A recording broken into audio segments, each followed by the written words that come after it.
안녕하세요 여러분. 혹시 혈당 관리한다고 혈당지수, 즉 GI가 낮은 음식만 골라서 드시고 계신가요? 그런데 이상하게 혈당은 여전히 높고 체중도 안 빠지고 뭐가 문제일까요? 사실 많은 분들이 이 부분에서 실수를 하십니다. 이유는 아주 간단합니다. 혈당지수는 혈당이 얼마나 빨리 오르는지만 보여주지 얼마나 많이 오르는지는 알려주지 않기 때문입니다.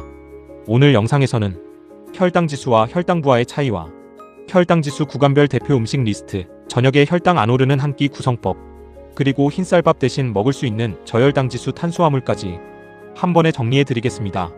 끝까지 보시면 오늘 저녁 식단부터 바로 적용하실 수 있습니다. 자, 먼저 혈당지수부터 정확히 이해하고 가겠습니다.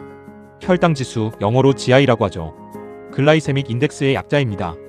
이건 포도당을 100으로 보고 같은 양의 탄수화물을 먹었을 때 혈당이 얼마나 빨리 오르느냐를 숫자로 나타낸 겁니다. 기준은 이렇습니다. 55 이하면 낮음, 56에서 69 사이는 중간, 70 이상이면 높음. 여기까지는 대부분 아시죠? 그런데 여기서 정말 중요한 게 하나 빠져 있습니다. 바로 얼마나 먹었느냐입니다. 예를 들어볼게요. 수박은 혈당지수가 72로 높은 편입니다. 그럼 수박 먹으면 혈당 확 오를까요? 아닙니다. 수박은 대부분이 물이에요. 실제 탄수화물 양이 100g당 7에서 8g밖에 안 됩니다. 그래서 한두 조각 먹는다고 혈당이 폭발하지 않습니다. 반대로 현미밥은 혈당지수가 55 정도로 낮은 편이지만 한 공기에 탄수화물이 60에서 70g이 들어갑니다. 두 공기 먹으면 당연히 혈당 오르죠. 그래서 나온 개념이 바로 혈당부하, 글라이세믹 로드입니다. 혈당부하는 혈당지수에다가 실제로 먹은 탄수화물의 양을 곱한 값입니다. 공식으로 표현하면 이렇습니다. 혈당부하는 혈당지수 곱하기 탄수화물의 나누기 100. 즉 혈당지수가 낮아도 많이 먹으면 혈당은 크게 오릅니다. 반대로 혈당지수가 높아도 조금만 먹으면 혈당은 적게 오릅니다. 결론은 이겁니다.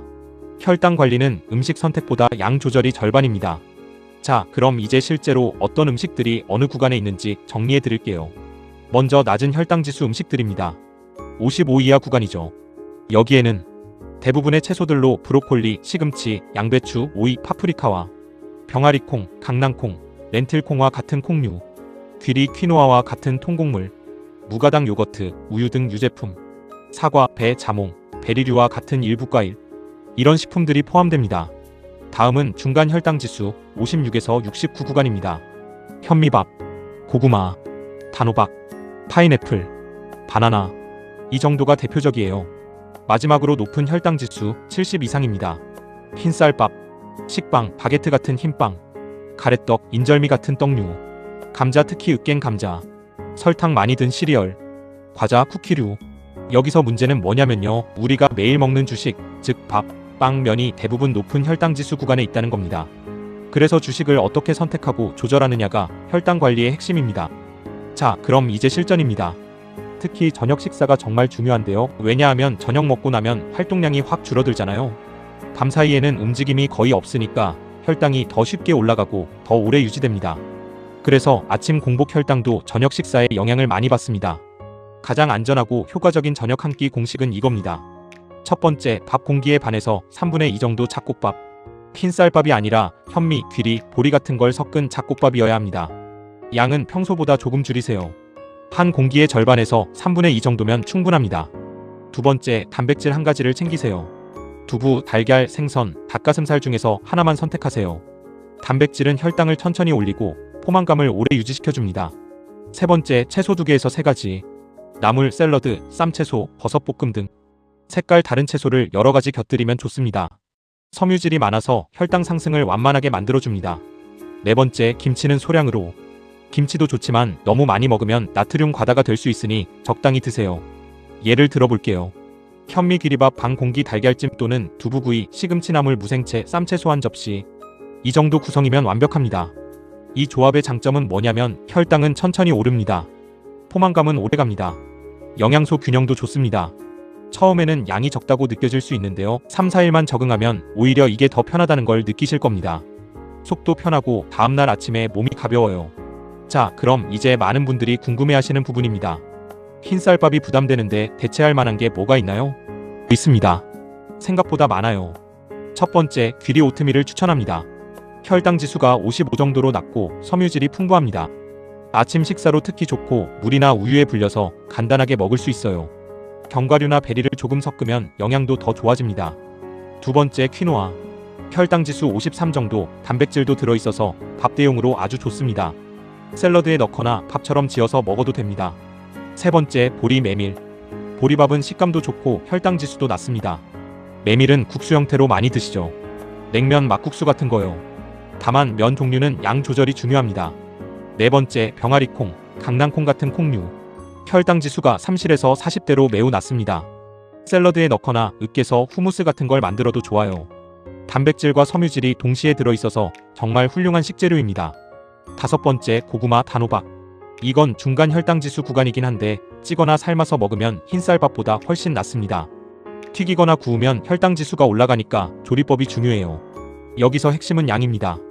한 끼 기준으로 밥 반 공기 수준, 즉 탄수화물로 환산하면 100에서 150g 정도면 충분합니다. 콩류나 통곡물은 단백질과 섬유질이 많아서 같은 양을 먹어도 혈당 부하를 훨씬 낮추는데 유리합니다. 그리고 하나 더. 이런 식품들을 먹을 때도 반드시 단백질이나 채소와 함께 드세요. 탄수화물만 단독으로 먹으면 아무리 혈당지수가 낮아도 혈당은 올라갑니다. 자, 그럼 오늘 내용 정리하면서 실천 가능한 팁 몇 가지 드릴게요. 첫 번째, 처음부터 다 바꾸지 마세요. 흰쌀밥을 먹고 계셨다면 처음엔 흰쌀 70% 잡곡 30% 비율로 시작하세요. 익숙해지면 50대 50으로 그 다음엔 잡곡 비율을 더 높이는 거죠. 급하게 바꾸면 적응 못하고 포기하게 됩니다. 두 번째, 조리법을 바꾸세요. 같은 식재료라도 찌거나 삶으면 혈당지수가 낮아지고 튀기거나 구우면 혈당지수가 올라갑니다. 예를 들어 감자도 삶은 감자는 괜찮은데 감자튀김은 최악입니다. 고구마도 찐 고구마는 좋은데 군 고구마는 당도가 높아져서 혈당을 더 올립니다.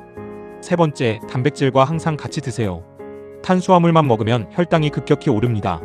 하지만 단백질, 지방, 섬유질과 함께 먹으면 소화 속도가 느려지고 혈당이 천천히 올라갑니다. 그래서 식사 순서도 중요한데요. 채소, 단백질, 탄수화물 순으로 드시면 더 좋습니다. 네 번째, 물을 충분히 드세요. 물은 혈당 조절에도 도움이 되고 포만감도 줍니다. 식사 30분 전에 물 한 잔 마시는 것만으로도 과식을 예방할 수 있어요. 마지막으로 말씀드리고 싶은 건 혈당 관리는 참는 싸움이 아니라 구성의 문제입니다. 뭘 먹느냐보다 어떻게 조합하고 얼마나 먹느냐가 훨씬 중요합니다. 오늘 저녁 한 끼가 내일 아침 공복 혈당을 바꿉니다. 그리고 그 작은 변화가 한 달, 석 달, 1년 뒤의 건강을 완전히 바꿔놓습니다. 오늘 영상이 도움이 되셨다면 좋아요, 구독, 알림 설정 꼭 부탁드립니다. 그럼 다음 영상에서 또 만나요. 건강하세요.